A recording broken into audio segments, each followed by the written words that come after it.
Welcome back. With everything that's happening in the economy, there are some amazing organizations who are trying to make people's worlds a little bit better. Now, today we get the opportunity to have a conversation with one such organization's founder. Joan Faluyi is the founder of Blossom Flow Foundation, and she's here to talk about exactly what they've been up to for the past few years. It's amazing. I've heard about it, but I want to hear straight from you. Welcome to the show. Thank you very much. Thank you for having me today. Yes. All right. So, yes, we are women. Yes. Today, we have women on the show, mostly, of course, except for our male performers. But this is something that does connect deeply with all of us. Yeah. This is all about period poverty. Talk to us about how this all began. Well, you know, right now in Nigeria, everybody's talking about the hardship. So you can imagine how it is that people are alternating unhealthy stuff. Yeah. You can imagine you give somebody has 5,000 naira, and he has a choice between sanitary towels and food.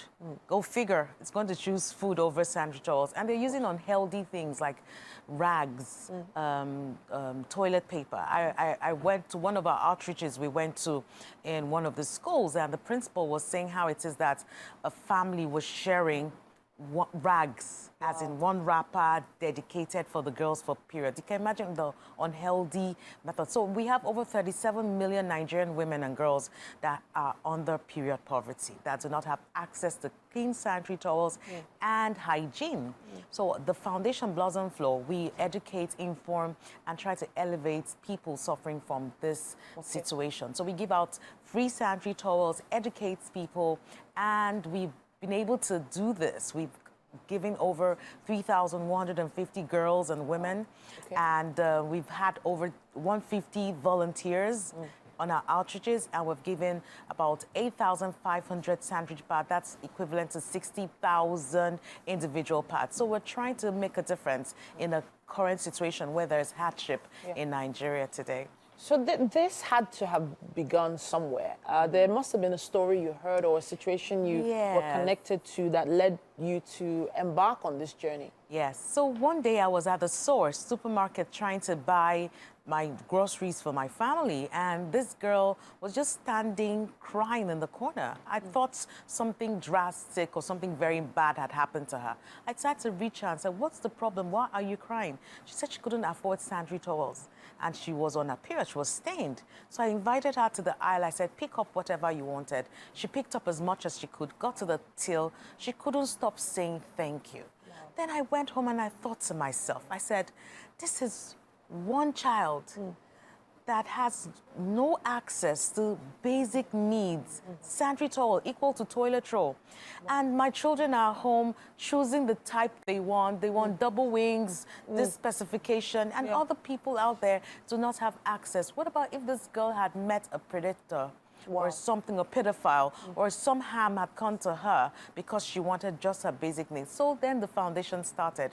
We just said we can make a difference. Even if it's one girl we help, is one girl away from period poverty. That's how the foundation started. Amazing, amazing. And it does feel like a story that will connect with so many that are probably watching right now. Definitely. But what options are out there?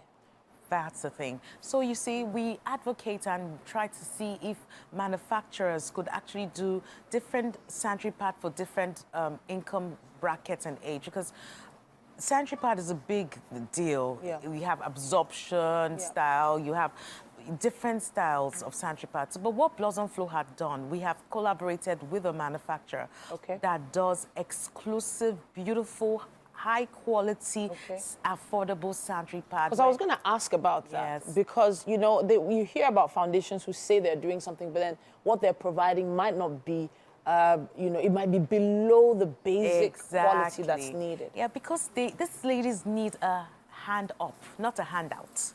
Support them because they can't afford it. Doesn't mean you should just get the list in the market. So we, Blossom Flow, we took it very serious and we got something really very good.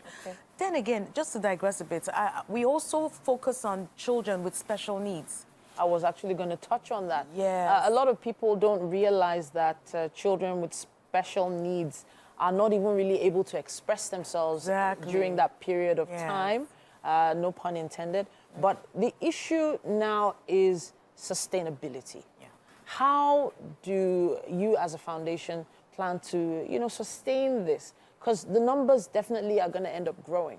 Yeah. What's your plan? So the plan is that we always advocate and ask for donations. Donation from corporate bodies, donations from individual. It doesn't take too much to make a girl happy. It doesn't take too much to be her peace. You just need 2,500 naira, and you have made that auntie, one sister, one girl, one child, one female happy, at least for that 1 month. 2,005 is all you need to make her happy. So you see, like I said, you can't help everybody, which is just unfortunate, but at least if you're able to help one person,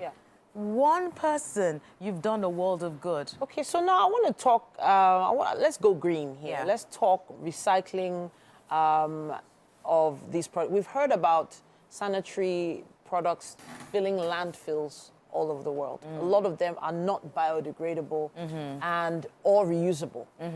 You mentioned earlier that, that there was a school where, they had rags and the like. Now, I'm trying to think of what we can, suggest or teach young girls to do in cases where they can't find access to the more modern sanitary towels. Now, the thing is very complicated, as it were. Some people are taught to make a sanitary towel out of a cloth. Yeah. Then the problem is, do they have access to clean water? Okay. How do they wash it? So, you need soap, you need bleach, you need hygienic things to be able to wash it in order for you to be able to reuse it and not get infected. So it's a catch-20. You don't actually know what way. That's why we advocate for disposables. Okay. Filling out fields, I don't know about that. I met a group that's some part of the sanitary pad are biodegradable. Some parts are nylon, very thin nylon, and all that. They're working on things to make it better. Then we also have to talk about the taboo. Of course. Yes, I don't know if there's a lot of sanitary pad in our garbage dump in Nigeria because of the taboo. A lot of people feel like, I have to bury it and dig it. I have to burn it up because somebody's going to take my star. Wow. Witchcraft. Wow. So we're also fighting the awareness of proper disposal of the sanitary towels. And a lot of girls have period shame. They're ashamed of their body. Like if I was at an outreach and I asked the girls, how many of you are ashamed of your body seeing your period? Nobody raised up their hand. I said, are you sure nobody's ashamed? They said, no. I said, how many of you go to a store, buy sanitary towel and ask for a black nylon bag? Wow. Everybody like, okay, you see? So you see, we are ashamed of it. So we have to educate our children, inform our mothers that there's nothing to be ashamed of. It's a natural phenomenon. That's why we are women. Sure. That's our superpower. That's why we're mothers, you see? So it is a journey, but it's a journey that starts with a simple step, at least being aware that this is an issue. I don't think too many people are aware that it is a problem. Have we considered approaching governmental organizations to help? Oh, yes, we have a lot of letters going out, meeting different governmental bodies, and we're in talks and trying to figure out how they can actually help girls, especially in this time. COVID period was the worst. A lot of people couldn't afford to buy sanitary towels, even to afford to eat. So now it's even time we're appealing to companies with social responsibility, their CSRs, to be able to put this as part of their focus, to be able to help that girl child out there be at peace. I have to say a big thank you to you, Joan, and having me. Wish you well, wish you good luck. Thank you so much. With this journey, and thank you for what you're doing. Thank you so much. Thank you. All right, then. Now, it's something that not a lot of people want to talk about, but it is a conversation that needs to be had. Yes, indeed. There is such a thing as period poverty. Big shout out to Joan and her team at Blossom Flow Foundation for doing this great work.